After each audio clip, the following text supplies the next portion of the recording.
ইসলাম প্রেমিক নাগরিক জাতীয়বাদী শক্তি সকলকে ঐক্যবদ্ধ হয়ে আগামীতে একটি সুন্দর বাংলাদেশ গড়ার জন্য যদি আমরা চেষ্টা করি, তাহলে শহীদদের রক্ত ঋণ পরিশোধ করা সম্ভব।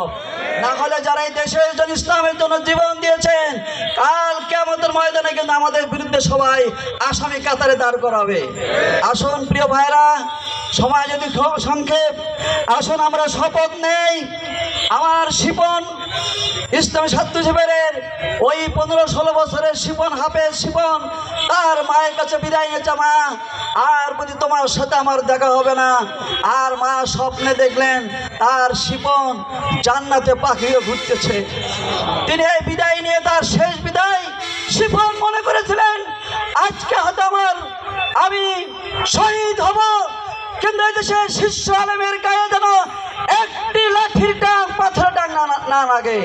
সুতরাং প্রিয় ভাইরা, আমার এই দেশ থেকে ইসলাম মুছে যাবে, আল্লামা শহীদের রক্ত আমরা প্রতিশোধ নেব না, এটা কি হতে পারে? আসুন আগামী জাতীয় নির্বাচনে ইসলামী শক্তিকে আমরা আরো শক্তিশালী করে বাংলাদেশের পার্লামেন্টে যেন আমরা সংখ্যাগরিষ্ঠ সংখ্যা বাড়াতে পারি।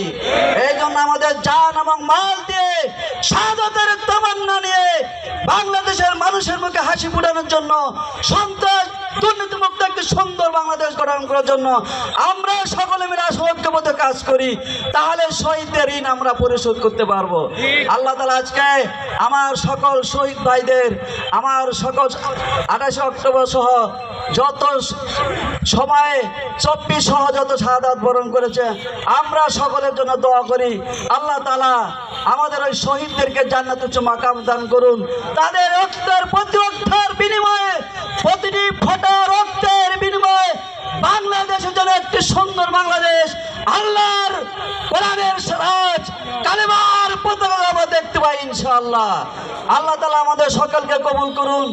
আপনাদের সকলকে ধন্যবাদ জানিয়ে আপনারা কষ্ট করে এসেছেন, আমার দেবীগঞ্জবাসী, আসুন আমরা সবাই মিলে একটি সুন্দর বাংলাদেশ গড়ার জন্য আমরা সকল ঐক্যবদ্ধ হই, আমরা সবাই দেশ ও জাতির কল্যাণে কাজ করি।